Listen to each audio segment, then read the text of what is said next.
Today is really the day that it's starting to get really real in a big way. I think the lead up, the preparation, the training has been extraordinary. It's been incredible. We've been building really helpful muscle memory.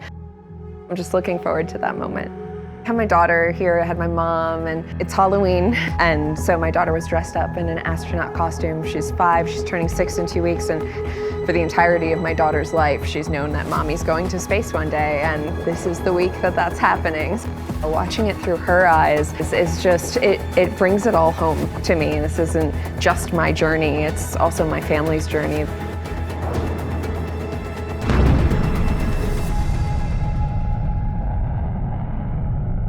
We get through boost, I'm getting the clear to unstrap. I know we're in space, but it's not hitting me. I'm so focused on the payload. Payload was behaving in a way we haven't seen in parabolic flight, and it was just really cool to see it in such pure, stable microgravity. It felt so good when I locked that payload in. In that moment, I was able to look out the window. I was like, oh my God. And I just took those moments, and it was just so precious and special and surreal.